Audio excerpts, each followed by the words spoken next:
அன்பான மக்களே, இன்னைக்கு ப்ரொமோ தூள் கிளப்பிட்டாரு விஜய் அப்படின்னு தான் சொல்லணும். பயங்கரமாக வந்து சாக்கு மேலே சாக்கு காவேரிக்கு. என்ன அப்படின்னா, எங்கே போனாலும் சுற்றி சுற்றி வளைச்சு அடிக்கிறாரே அப்படிங்கிறது தான்.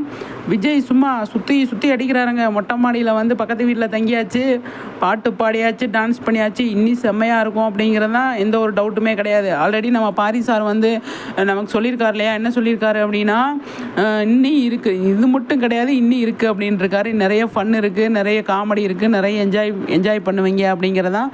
விஜய் இனிமேல் காவேரி வீட்டுக்கு அவரோட ஆற்றுக்கு கூட்டிகிட்டு போகிறது வரை அவர் ஓய மாட்டார் அப்படிங்கிறது தான் இருந்து தெரிய வந்திருக்கு. சூப்பர், செம்மையாக இருக்குது. ப்ரொமோ எதிர்பார்த்ததை விட செம்மையாக வந்திருக்கு அப்படிங்கிறது தான். இந்த ப்ரொமோவில் 4 பேர் தான், அதாவது விஜய், காவேரி, அதை கங்கா, குமரன், இவங்க 4 பேர் தான். அடுத்து கங்காவும் குமரனும் கண்டிப்பாக காவேரி விஜய் சேர்த்து வைப்பாங்க. அதில் எந்த ஒரு டவுட்டுமே கிடையாது. காவேரி வந்து அம்மாவுக்காக தான் அமைதியாக இருக்காங்க, அதனால் வந்து நாங்கள் பார்த்துக்குறோம் அப்படின்னு சொல்கிறதுக்கு நிறைய சான்ஸ் இருக்குது. கண்டிப்பாக கங்காவும் குமரனும் ஆல்ரெடி அவங்க மனசுக்குள்ளே அவங்க பேசிட்டு தானே இருக்காங்க, நம்ம வந்து தப்பு பண்ணிட்டோம் அப்படின்னு சொல்லி குமரன் வந்து ஃபீல் பண்ணுறாரு இல்லையா. அதுவே ஒரு பாசிட்டிவான விஷயந்தான். என்ன நினைக்கிறீங்க மக்களே, சொல்லுங்கள் சரிங்களா?